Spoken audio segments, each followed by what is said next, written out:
Welcome to our webinar tonight to learn more about 3 articles at this year's Wayland Town meeting, which will be held on May 15th, that address climate risks and what we can do about it. We're going to hear from Michael Delman, the petitioner, of an article to declare a climate emergency and initiate a climate action plan.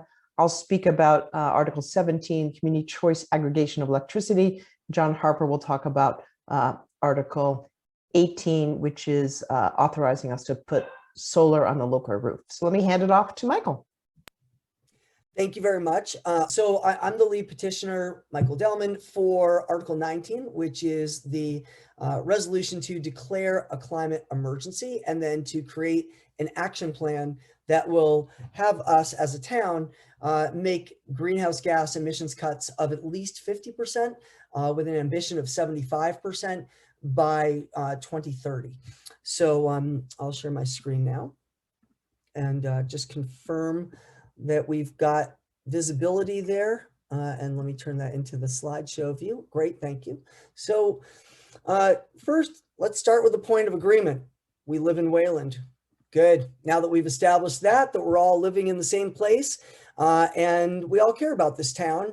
And this town is part of a state, part of a country, part of a world. And we're all incredibly interconnected. So what we do here in Wayland, although it may seem small, the impact is larger than it may at first appear. And I'll speak to that a little bit further on.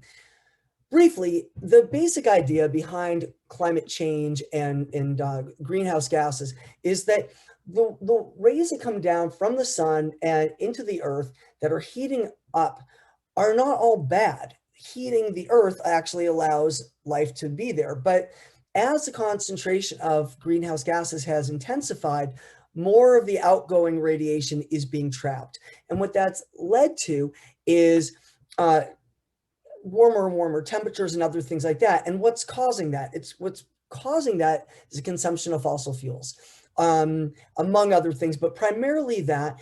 And we're releasing as a species millions and millions of tons into the atmosphere every single day. And that is getting more and more trapped. So we're creating a problem that is not only not going away, it's getting more and more problematic. So we see, among the obvious things, an elevated temperatures on the surface and getting worse and worse. We see that the oceans themselves are absorbing most of this. So as the water temperature increases, that means that we're getting more and more rapid evaporation and denser and bigger storms that are leading to catastrophic events, whether we're talking about just down the road from us in New Jersey, or we're talking about further away in Europe, where we see just absolute disasters that are unfolding.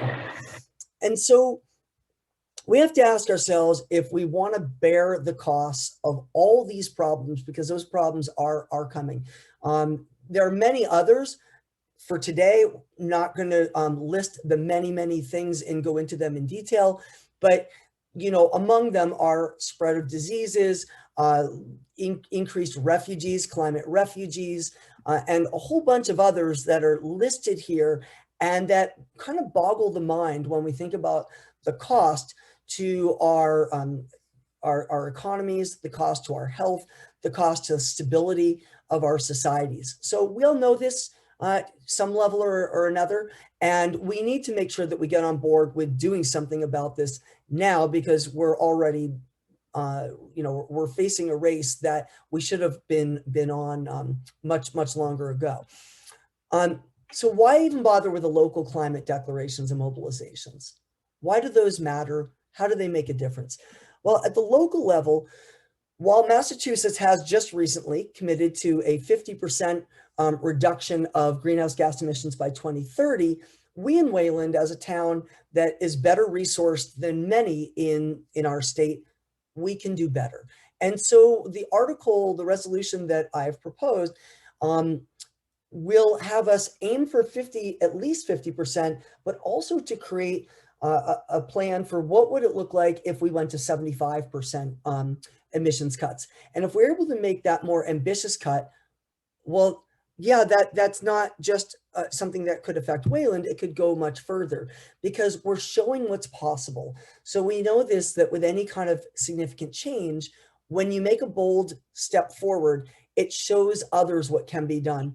There's a saying, where there's a will, there's a way. But there's another saying, where there's a way, there's a will. So as we see that others can do something and have done something and they've proven it out, well, it inspires others. And even when you just see this is like young people like Greta and others around the world have inspired us, we too can inspire those around us. We've seen local towns in Massachusetts take very, big action. We've seen local emergency declarations passed in Acton. Wellesley's got one. Arlington's looking at it. And there are all these around Massachusetts and around the world. Wayland getting on board still keeps us in a leadership position, but especially if we can create a plan that has us go a little further. We know this too, that the attitudes that we demonstrate are contagious. If everyone around us acts as if the smoke and the fire is just some sort of a drill and nothing to really worry about, we might carry on as if things are just fine, when in fact there really is an emergency and a need to act, stay cool, but act with focus. One of the things I like to share is wherever you are in your personal journey of response to climate change and the problems that we are facing with this climate emergency, consider the next level. We know that if you're here, you're already learning and attending and not just ignoring or complaining. But consider figuring out, why does this matter to you? Is it your children or your grandchildren? Or is it simply because you care about the poor and the disproportionate impact to them? Is it because you don't like the idea of so many people who are just suffering needlessly? What is it that motivates you? Or is it, frankly, whenever there's a major problem and you see how people wait and wait, and then the problem gets bigger and bigger, as just happened with the pandemic, that could have been stopped much sooner at much less cost? What's your why? And then, are there personal changes that we can make?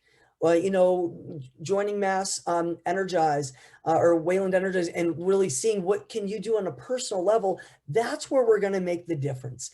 So, and frankly, showing up at town meeting and bringing 3 people and making sure that people know about this and vote. And don't just complain that, oh, this is terrible, I can't do something. Yeah, you can. And here's your opportunity. So you can donate to different good causes in the direction, join a group like Wayland Energize or 350 and others, Metro West 350, and then you can continue on up the chain. In other words, rather than us panicking as all these little fish that see this massive problem heading our way, we can organize. The components of the declaration, essentially, we acknowledge the emergency, we commit to these cuts, meaningful cuts that are in concert with the acknowledgement that this really is an emergency.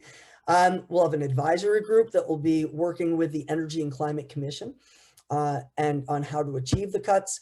We'll make sure the transition is fair and doesn't disproportionately impact the poor. And we'll serve as a voice to other communities and advocate for change at other levels of government as well. So that's why we want to be bold. We already know that Wayland can do great things. We've got the people in the town that have the knowledge. We have resources. This is a non-binding resolution, so we at least have a chance to pass something that will let us explore it further. And we know it's a wise investment. There's plenty more to say, but we want to get to the other 2 articles as well. So I'll turn it back over to Ellen. Great, thanks, Michael. So that's Article 19. That will be the 3rd of the 3 climate articles that comes up. We expect Saturday afternoon, the 15th, though one can never tell. So I'm going to talk about one of the first 2 articles proposed by the Energy and Climate Committee, which I co-chair with Ann Harris, and I will share my screen. The article is called Community Choice Aggregation of Electricity. We're talking about your electric bills. And this is what this article does. By passing this article, it enables the town to explore a very powerful program. And the program allows town to choose a greener energy supplier and negotiate lower electricity costs. So many of you have been receiving envelopes in the mail. Come sign up for this green electricity choice. You don't know, is it legit? Is it good? In this case, we undertake a program and we identify green energy suppliers.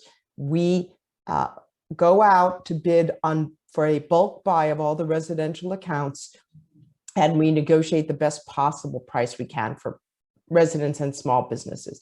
It's a program that the state oversees and reviews. So whatever program we come up with, the state has to review it. So it's terrific consumer protection. And the program is required under state law. Whatever we come up with as the option and move everyone's electricity rate to, we have to give all residents an ability to opt out at any time. And that, of course, would be our intention. So this is really about consumer choice. What happens under such a program is you're the customer all the way on the right. You still get energy, but you also are supporting cleaner energy jobs and green energy jobs. The utility, Eversource, is still going to deliver our electricity to us using the same wires and the same poles, and that's still the same people you're going to call if you have a problem with your power outages. The difference is the supply of the electricity. We are going to buy on behalf of Wayland residents with you a greener electricity supply. So the supply changes, but nothing else changes. This program is working in a lot of places. Over 100 communities have it, but in our neighboring communities, and I won't read them, you can see a wide range of neighboring communities have community choice of electricity that is working well. So we are going down a path that is well plowed and well understood. So what are the benefits of this kind of bulk group buy program and aggregated buy? Is that we are going to buy more renewable energy. So we're going to use less fossil fuel, reduce emissions. We are going to offer you a program with choices, and I'll show you how it'll be structured. It'll be a well-researched option that you can feel confident in. These programs allow us to negotiate a rate that can be as long as we want, 18 months, 2 years, versus the 6-month fluctuating rate we get with Eversource. It requires no output of money on behalf of the town and minimal staff support. And last but not least, we're going to be supporting New England clean energy jobs because we'll be buying more renewable energy generated in New England. So this is how the programs are typically structured, which is that we will, again, aggregate, do a bulk buy for all residential account holders, and we will have a default that everyone gets moved to. Many of the towns have done that for a greater amount of green energy at equal or lower cost than the current rate that you're paying Eversource. All of the programs that do this also give residents a choice and small businesses to opt up to 100% renewable energy using locally generated renewable energy. And they also give consumers and residents an option to opt down, so to speak, and buy the minimum renewables required by the state. Or they can just opt out and just go back to your regular Eversource bill. So again, you're going to have a lot of choices. Be very easy if you want to not go with the default to opt out by calling an 800 number or clicking a button on the website. Just to show you experience in other towns, and I know there are a lot of numbers on here, but the current rate that we're paying Eversource is 11.8 cents per kilowatt hour. And you can see the state requirement is 18% renewables. So all of these towns that went with a community choice aggregation got a higher percentage of renewables. All of these numbers in this column are higher than 18%. And you can see all of them are paying less than the Eversource basic service rate, except for Newton, which chose to go with a very high percentage of New England-based renewables. And they said, well, we think this is really important, and we're going to go with a higher rate. We're willing to pay a higher rate, and people can opt down if they want. All of them provide an option for 100% renewables, and all of them give you the opt-down option, which is to go right back to 18% and actually save money. So all of these programs will give you a lot of choices. the way we get this, we cannot even begin to explore this process unless we pass this article at town meeting. This is one of the three, and I want to now hand it off to John Harper that will discuss the Loker School Solar project. Good evening. I'm going to share my screen as well. So this is number 18. It'll be the second of the three green articles. We have 4 solar projects in the town that were installed about 5-6 years ago. And this is an opportunity to add a 5th one to our array of municipal buildings. The opportunity comes with the replacement of the roof at Loker Elementary School. This is a preliminary rendering of what the solar array might look like on the roof. And the idea is also that we can add a battery storage system to the project.